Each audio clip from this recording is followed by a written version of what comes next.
Hi, and welcome. You're listening to the X22 Report. My name is Dave, and this is episode 593. And today's date is February 16th, 2015. And the title of this episode is Major Offensive in the Middle East Being Prepared by the U.S. Government Central Bankers. Let's get into the economic collapse news. Now, we understand Europe is still discussing their bailout plan with the Greek government, and the Greek government is continually pushing back, saying, no, we do not want more debt. No, we do not want more austerity. And we can see right now the Greek talks with Europe, they're completely falling apart. And they're breaking down at this point, and nobody can agree on anything. And Greek has just rejected the Eurogroup's plan. And what the Eurogroup is saying right now is that all payments to the Greek government should be immediately stopped. So they're going to cut off funding at this time. And you have to remember, Greece does have alternatives. They could turn towards Russia or towards China. The ECB is kind of stuck because they're owed this money. And Greece might say, you know what, we're just not paying this back. And this is what they're afraid of. And we can see the Greek people are getting very nervous. They don't want to hold on to these euros. They're taking their money out and they are purchasing gold. The Greek citizens are protecting themselves. I mean, if we look at the Greek Central Bank and we look at the numbers, we see that 5,900 golden British sovereigns in January were sold, a total of 7,857 coins in the fourth quarter of 2014. If we would extrapolate the 5,849 coins in January, we would end up with a quarterly sales rate of about 17,500 coins. This is more than twice of the fourth quarter in 2014, which is basically a 123% increase. And the European leaders are looking around the world and they're saying, you know something, or I should say Europe, and they're saying, this is spreading. Anti-austerity protests are spreading. They are calling it the Syriza virus. And they're very nervous about this. The wave of protest indicates a new beginning because Syriza virus can spread to the rest of Europe. And we see it spreading to many different countries. In France, in Spain, in Portugal, United Kingdom, Italy. We see it spreading in Denmark, in Finland. And it's continually going on, and it's spreading to each one of these cities. And the Eurogroup, they're very, very nervous about this. And they don't want this to spread, and they don't want Greece to write off the debt because the rest of Europe is going to look at this and say, we can do the same thing. And this is when the entire central banking system starts to collapse. We are already seeing it collapsing. I mean, just look around, look at the evidence, look at everything that we've been talking about and how it's built up from that time. All the military assets that had been moved into Eastern Europe, into the Middle East, in Africa, and to the Pacific. I mean, provocation with all these countries, which are pretty much the same. It's Russia, North Korea, China, Iran, Syria, Venezuela, and many others that belong to the BRIC nations. We see that the United States government central bankers are pushing war. That's it. They know the system is coming tumbling down. Tesco right now is going to cut up to about 10,000 jobs. United Airlines, 1,100 jobs in 16 airports. We see the Baltic Dry Index. It has fallen once again. It is now down to 522 points. It fell another 8 points, and this is the raw material that is shipped all over the world, and it goes to manufacturers. The manufacturers produce goods, and they sell them through retail chains and other places. And we can see that since people aren't purchasing, companies aren't ordering, the whole thing is falling apart. There is no demand. And we see major shipbuilders being hit by this. They're losing tons of money. And it is all falling apart. And the U.S. government central bankers, they realize this. They know it's falling apart. And right now what we see is the Department of Homeland Security since they are not getting the funding because the Republicans are fighting against the illegal immigration, the memorandum that the Obama administration created where it allows illegals into the countries. They're trying to fight back, and they're saying they're going to defund DHS, but don't worry, we most likely might see something occur, or they're going to continually say there could be a tax here, and this is why we need DHS. And basically what's going to happen if they do not get their funding, which most likely they will, but it would lead to about 30,000 employees which would be sidelined during the department shutdown. The House has acted to defund the department and to stop the president's overreach when it comes to immigration and his executive orders. And this is what Boehner said. And we could see, will this actually work? Most likely not. It seems like they have no power. The Congress has no power right now because they're not forceful enough to say, you know what, this is completely unconstitutional. They play games and then they always give in. But we can see Obama is not stopping. We know the collapse is coming.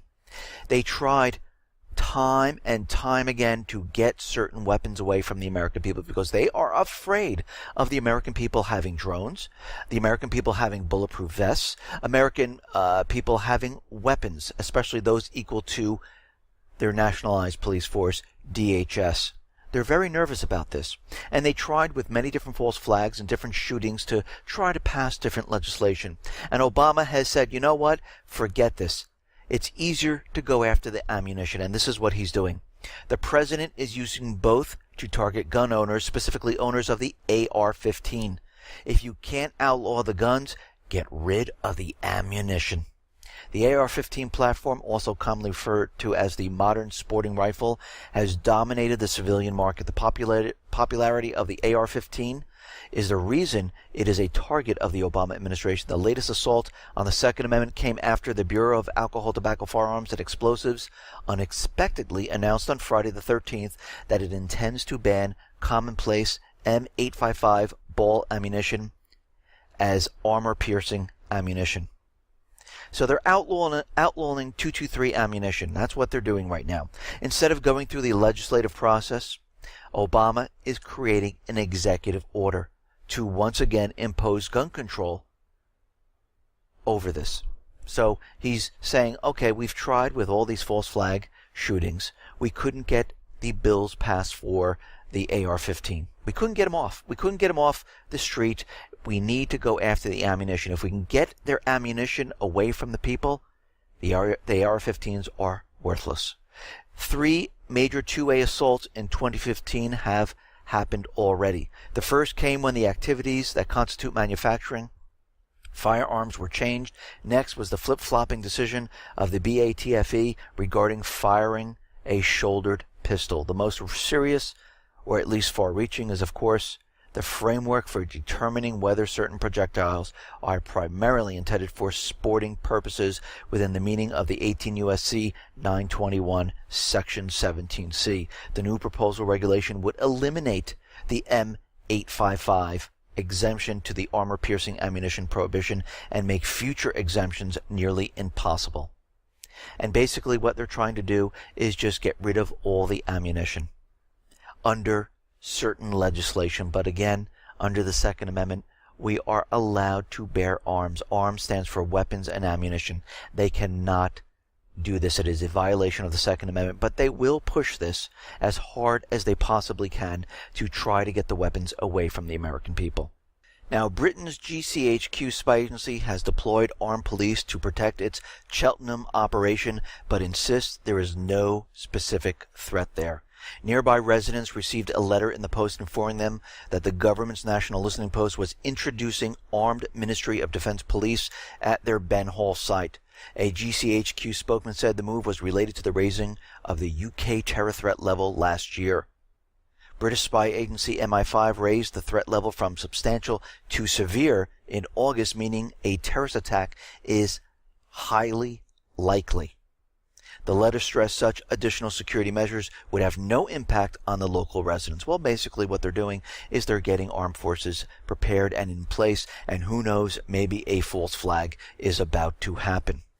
Now, over the weekend, we talked about Boko Haram, and we can see right now this is a CIA operation to basically break up and have the U.S. come in and take over these countries, because wherever China is, wherever Russia is, that's where the United States has to be. They need to capture the natural resources. Now Boko Haram has issued new threats Monday against neighboring countries, Niger and Chad, warning the fighters were prepared to carry out suicide bombings in their countries. And of course, this is coming from Site Intelligence Group, which is owned by Rita Katz, which is an Israeli operation. And we can see most of the stuff that comes out of there most likely is created, and anything that comes out of there is pure propaganda. This entire system that we see with all these terrorists are propaganda. They're using it to force those governments to have the U.S. come in and help them out. And once they're in there, they can garrison the country. Once they take over the country, they can take over the natural resources. And Nigeria has been fighting this. They did not want the United States in there. They have a very close relationship with China. And Niger and Chad decided, hey, you know what, we will help you out and we will push back Boko Haram. Boko Haram now is being pushed back by these countries. They are winning a lot of the battles, and this is why this propaganda threat is coming out. And we most likely will see suicide bombings in these areas to get this whole movement started, where the United States needs to get into this area. Now we can see right now the ceasefire has been enacted on Sunday, and it's really not working out. But we can see that a Ukrainian prosecutor general has launched an investigation into a criminal case for the delivery of electricity to the Crimean Peninsula. Last month, Ukraine's Prime Minister Yatsenyuk, which we know is a central banker, which was put into place by the United States government, accused Ukraine's energy ministry of violating the country's interest when power companies signed a deal with Russia Energy Holdings. Basically, they're trying to turn the lights off in Crimea. And they're doing whatever they possibly can to get Russia out of there. But again, Crimea is now part of Russia, not part of Ukraine. So we'll have to watch this and see how this turns out. Now, there is a report out there, and I don't know if it's true or false, but it has come out that the Ukraine government might confiscate the people's money in the banking system. Now, we know this is a real possibility. Of course, the Ukrainian government, the bankers there, are saying, absolutely not, this is crazy, I don't know where this report came from. But we've seen this before, and we know the central bankers will get desperate. The country is falling apart. It is collapsing. And we can see right now, to prop up the banks from them failing, they will go inward and take the funds there. And of course, the Ukraine government is saying Ukraine is not planning to nationalize bank deposits. This is coming from the finance ministry. The central bank and the largest commercial lender, private bank, said in a coordinated statement. While such a drastic step is not seen as likely in the immediate future, even discussions surrounding such subjects show the gravity of Ukraine's financial plight. The report said the government is considering nationalizing deposits over $8,000 to fund the budget in the event of a state war being declared. Russia holds a $3 billion Ukrainian bond that's due for redemption in December of 2015. The bond's covenant allows the holder to demand early repayment in the event Ukraine's debt-GDP ratio exceeds 60%, which has done that already.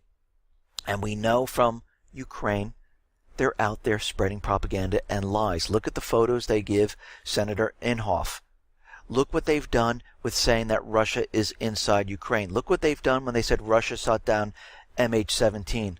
So, is this report true? I'm leaning towards yes, it is, because we see the entire thing falling apart.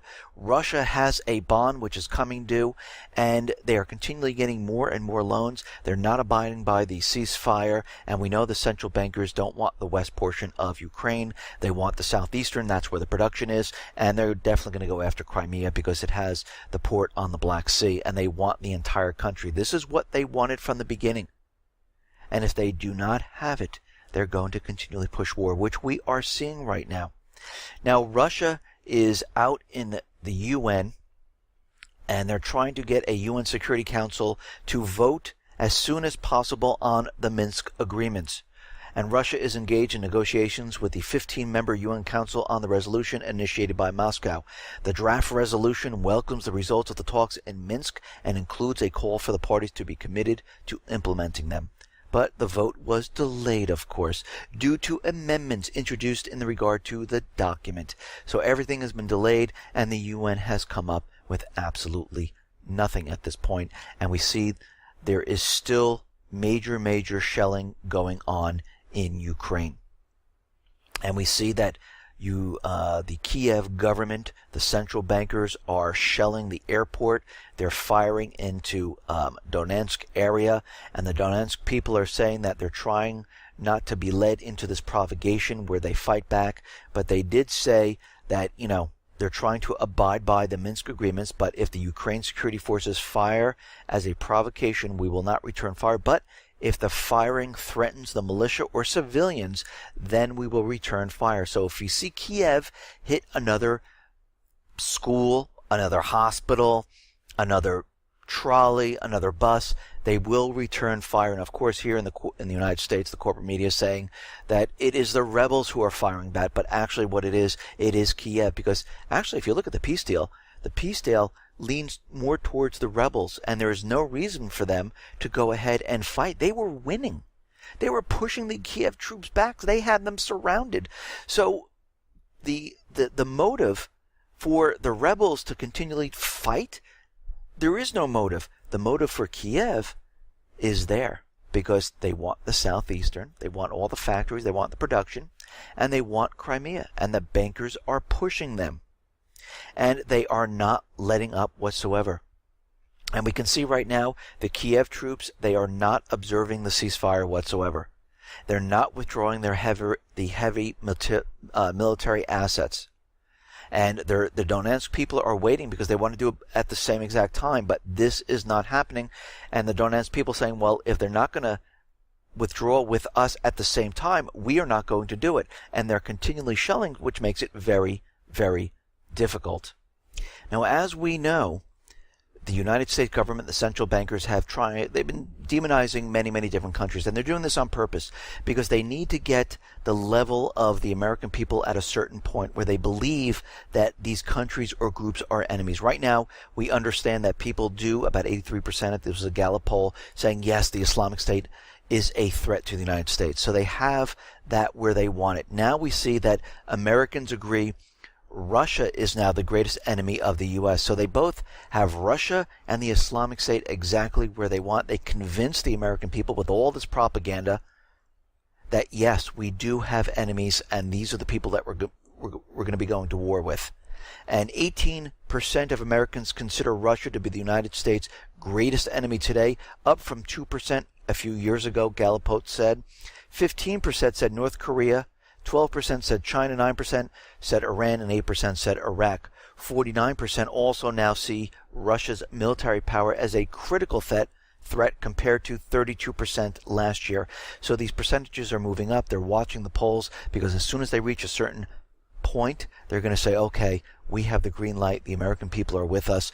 We have fooled them enough where they are convinced that Russia and the Islamic State are a huge threat, and they will go to war if there is some type of false flag event. And we have to remember, they need to push this war because the entire system is falling apart. They are losing control of the Middle East, and we see already that they're trying to maneuver a way of putting back the puppet regimes both in Libya and Yemen.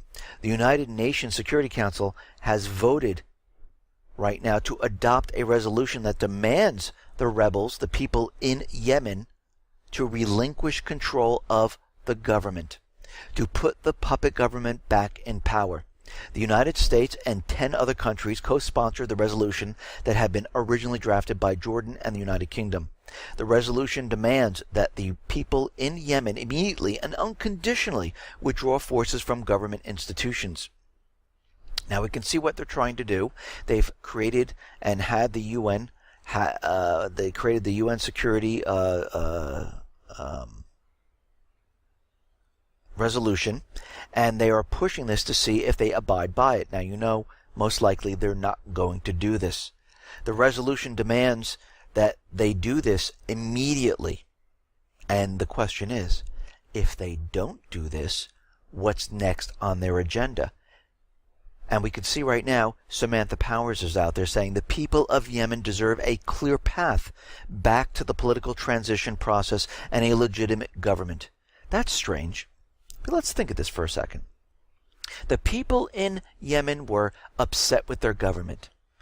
They decided to use force and to overthrow the government. Now, the United States is not happy with this. Why? Because the puppet government was in charge there, and the United States has no control over Yemen at this point. So, of course, they're out there saying, well, the people don't have the right to do this. The government, they're the ones who have control. Then we look at Ukraine. When the people were rising up, they were saying the people have the right to speak. They have the right to overthrow their government with force. So you see how it works. Once they have a puppet government in power, the people are terrorists. They are not allowed to rise up. If they do not have control of the government and they want an overthrow, the people have all the rights. And they call about freedom of speech, democracy. But as soon as they get their puppet government in there, those same people who say, wait a minute, what's going on here? We don't want this. They are now terrorists. So they talk on two sides of their mouths. It's a big game. The central bankers, the United States government, they're not interested in freedom. They're not interested in democracy. That's an illusion. They made you understand that we have it, but we really don't. Not even in this country. If we want a change in government, believe me, they will not allow this to happen. They will come down on the American people, and this is why they are getting rid of drones, Kevlar vests. They're getting rid of weapons and ammunition because they know when this system, the entire system, starts falling apart, and people, like it's spreading throughout Europe right now, the anti-austerity movement, people are going to rise up. This is why you see the armed forces all across the world getting ready for this. They know it's coming. They realize they can't keep this off for much longer. They're doing everything they possibly can. And we see they're getting ready to go into Libya because it's falling apart. They lost control. And this is why they had the Islamic State in Libya kill the Egyptian people. Now, was it really the Islamic State? Most likely not. It was probably another group that was captured these people, put them to death because they wanted Egypt to do something. And Egypt now is bombing Libya, and that's exactly what they wanted to do. They wanted them in the fold. They wanted them to push the war in Libya. Italy right now warned that the Islamic State is at Europe's doorstep as France and Egypt call for the United Nations Security Council to meet over the spiraling crisis in Libya. And we can see right now they are getting ready to go into Yemen. They're getting ready to go into Libya. And we can see there's troop buildup in Kuwait right now. 4,000 more troops are in there. So we have a total of about almost 10,000 troops all ready to go in Iraq or around the surrounding areas. And believe me, there's going to be a lot more coming because they're getting ready for a major offensive. Now, it is getting so bad in Libya. Libya's National Oil Corporation said it could suspend production because, again, they rather shut everything down and defend it than have the people of Libya take over the oil, take over the oil fields, take over the oil tankers, and have them go out and sell the oil, not using the US dollar. And we can see that everything will be shut down. They rather have it shut down than have these people go out and sell it not using the dollar. We see already the United Arab Emirates. They are bombing inside Syria. Of course, they're not bombing the Islamic State. They're bombing more of the infrastructure, oil refineries. They're clearing it out. Remember, the territory the Islamic State held is now triple the size since the bombing. Because we have to remember, the armed forces, the U.S. proxy army, the Islamic State, is maneuvering throughout Syria. And this is where the U.S. and the coalition forces are bombing. That is the Air Force of the Islamic State. And they're doing this and expanding the area. They are getting ready to go after Assad. But again, there's going to be problems. Because who is on the other side? Russia, China, and they're getting ready for a major, major play here. And they're building up. We can see all the military assets coming down into Kuwait. Troops now are in Kuwait. It's exactly what we thought was going to happen. And we're still waiting for the authorization for war. That has not been approved by Congress. Congress is going back and forth. The American people, I would say, we do not want war. There should be no ground troops. We should bring our people home. Get rid of the central banking system. Start fresh. But again, they're in control at this point, and most of the people have been brainwashed and they're convinced that we are going to need to go to war. Eventually, when this major, major false flag event occurs, that will be the convincing, deciding factor for everyone. And they're going to have to do it, because when the system collapses, they're going to have to convince everyone that, yes, it's time to go to war with Russia. It's time to go to war with North Korea. We have to go after all the countries in the Middle East because of the Islamic State. They're going to have to eventually do this. They got the people up to a certain point, but again, to push them over the edge for war, it takes a lot more than just polls. Now we see there was an international hacking group that stole about $300 million from many different banks around the world. And it was very sophisticated. And I'm still waiting to see more information on this. They're saying there was over 100 banking and financial institutions in 30 different countries. I'm assuming that this was some type of test of something where they were able to transfer funds, make bank accounts be inflated with dollars, and then remove the dollars to make it look like nothing has happened. And we're seeing this, and of course we do have cyber legislation pending, and they're waiting to be voted on, and they're doing everything they possibly can to push their agenda with this. Now the Islamic State is letting everyone know that they have 4,000 ISIS gunmen smuggled into Western nations, ready to go at a moment's notice. They're saying that it's our dream that there should be a caliphate not only in Syria but in all the world, and we have to do it soon. So you can see they're preparing for what's coming. There's also a report out of the Southern Poverty Law Center, and they've been studying the domestic terrorism. And they're saying the report finds that the vast majority of the violence is coming from lone wolves or leaderless resistance groups composed of no more than 2 people. The study clearly shows that the urgent need for federal agencies to reinvigorate their work studying and analyzing the radical right. It's important to recognize the trend away from organized groups committing acts of domestic terrorists. They're saying that the police, DHS, need to bulk up on the armed forces because the domestic terrorists, like, those people that believe in the Constitution, the sovereign citizen, the people that don't agree with the government, they don't have leaders, but they're broken off into lone wolf groups. U.S. law enforcement agencies perceive sovereign citizen movement as the top terrorist threat. It is imperative that the authorities, including those gathering at the White House next week, take this threat seriously. Anything else would be an invitation for disaster. So what they're out there telling the government is that, yes, domestic terrorists, those people that do not agree with the government, that want to get rid of the central bank, that believe our rights are being chipped away and removed, which they can't unless we let them. Those people who would stand up to the government and who would not agree, these are the people that are a huge, huge threat. And from their report, they're spread out all over the country.